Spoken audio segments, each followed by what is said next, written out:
Hi there, I'm Kimber, mindful food and fitness coach. I've been teaching Pilates and other fitness modalities for over 13 years, and I want to share with you a few stretches and activations that I find super helpful for desk dwellers, especially, and people who are in a seated position, whether that's driving a lot, flying a lot, or desk dwelling, or just sitting. And also good if you've been needing to, get yourself out of tight places, and if you find that certain things have atrophied in your body. So we're gonna start nice and simple. Some things that are very hard to screw up, right? So it's very hard to injure yourself. And the first thing is a face down glute squeeze. I've just put a minute on the clock. So we're going to begin with our nose on the ground and your pubic bone simply pressing into the floor. Hands are near your shoulders in a relaxed position. There's no special situation going on there, but what is happening over the course of this minute is we're increasing the work of your glutes. This is having the effect of causing length for your lower back, or spaciousness for your lower back, as well as for the front of your hip joint, your hip flexor. And when you're in your seated position, these are the two places that are often jammed up tight, and the glutes are what can be atrophied or not fully activated very effectively. So during this time, you're just trying to increase the tension, ramp up the intensity, like you're recruiting more fibers, or the fibers that you do feel on are being recruited more and more intensively, right? So if it's a 90%, you go up towards 95 and then 100%, and a minute has passed. So you can do that and relax in between. You can do a few rounds of a minute, but even 1 minute just might get you finding a few more fibers of the glutes. What else can we do here? Well, stretching more of the front of your thigh and activating more of your hamstring. So adding on to that glute squeeze concept, we're just going to bend the knee and try to cramp up the hamstring. Trying to feel that your pubic bone is remaining heavy on the ground, so you're not scrunching up into your lower back.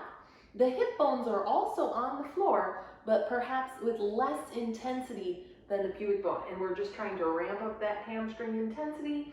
Bend your knee as deeply as you can, and then try for a millimeter or two more. And slowly straighten. You can hold this anywhere 10 seconds towards a minute. Let's investigate side 2. Heel squeezing towards glutes. Your foot can stay relaxed. If it really helps you to point or flex, that's fine. But mainly, I want you to feel work and activation of your hamstring while we're still creating space and length through your lower back. Riding the edge of that hamstring cramp, heavy pubic bone into the floor, and releasing from there. Okay, let's try a half kneeling hip flexor stretch next. So for this, I recommend padding your knees significantly and get yourself into a 90-degree knee angle for both legs. So your front heel is under the knee, your back knee is under your pelvis, and the work here, once again, is adding on that glute squeeze. It's all about squeezing your ground knee butt cheek and trying to feel as well tightened in your waist here. And this is causing the stretch to the front of your hip and thigh. You can try to feel that you're pushing into the ground well through the front leg, and it should not feel painful for your ground knee. So if it does, maybe you need more padding, or maybe there's some tightness that is so intense that it's squeezing onto the knee joint. This is another one I'd recommend holding for about 1 minute and just really putting your brain into this back leg glute.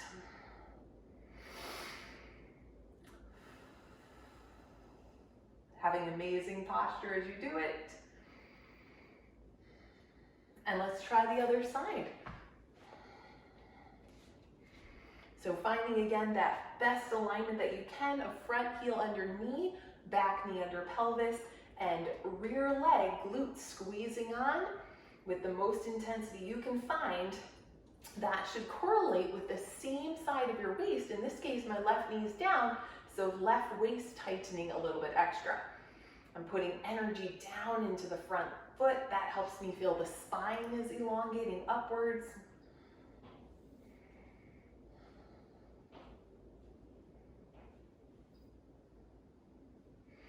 And relaxing out of it. This one, I recommend up to 3 rounds of a minute. So you could do a whole minute, take a break, repeat a minute, take a break, etc. All right, 2 more things to show. We're gonna go side lying hip car here. So we're bent knees and feet are aligned with the spine. This is a nice one for hip mobility, and as opposed to other positions where we might try the hip car, this one tends to be a little easier to align the spine, and also lets people explore more range, perhaps with less cramping initially. So we're driving our top knee into the chest. The knee is going up to the ceiling. The heel is staying close to your glute this whole time. My timer's alarming there. Now we internally rotate, so twisting your thigh bone to lift your ankle, keeping your spine intact. The knee circles around. It lowers in line with your spine. Stay here for a moment for extra hamstring focus, and then we'll reverse the direction. Leg is going up. I'm feeling the work of the outer hip muscles squeezing on. I add on the external rotation, keeping heel close to glute. Knee comes forward and rest down. And the point of this is to maximize your personal range. So at every moment through that path, you're just trying to get yourself to go a millimeter further. Let's check out the other side. I'll show you the rear view. Why not? Okay. Here we are, lying down, feet are in line with the spine, knee to chest, knee lifts up, ankle is lifting. We're twisting the thigh in the air, internally rotating the thigh bone as the leg is circling around to then lower in line with the spine.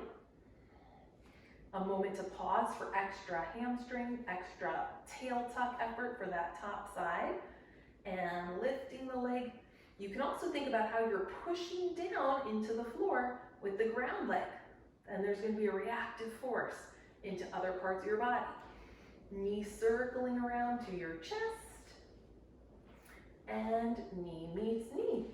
There's your side lying hip car. Last thing, a thing I need a lot of, and I do recommend caution, a little bit of gentle energy with this one. So this is 2-arm external rotation of your shoulder joint. We're going to take your arms, try to make a cactus shape. Elbow is 90 degrees, elbow is directly out from the side of your shoulder. And you'll see how difficult I feel with this one.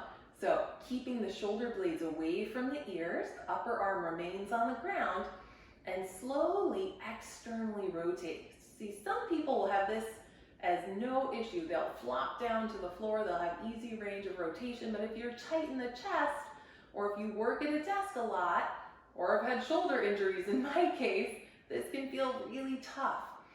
And normally I wouldn't be talking while doing this. It requires my full focus of packing on the lat muscles, drawing the shoulder blades away from the ears, keeping the bottom ribs down, and externally rotating.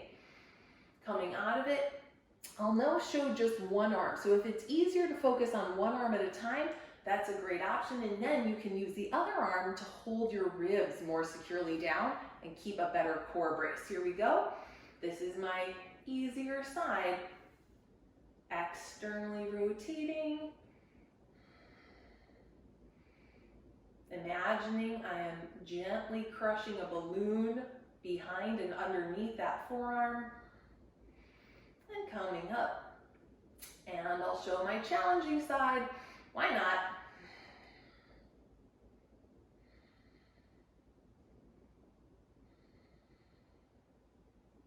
Heels digging into ground.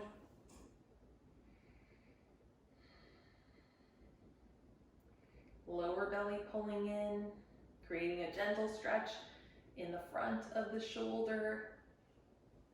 A little bit of anterior deltoid stretch.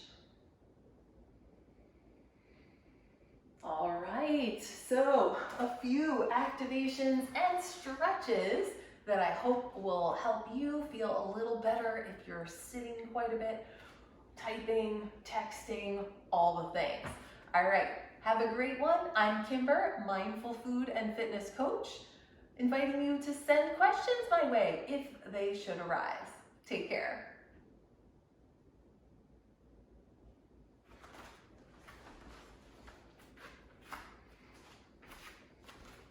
And because we love to share the view, let's just stroll on over for a little California coastline panorama.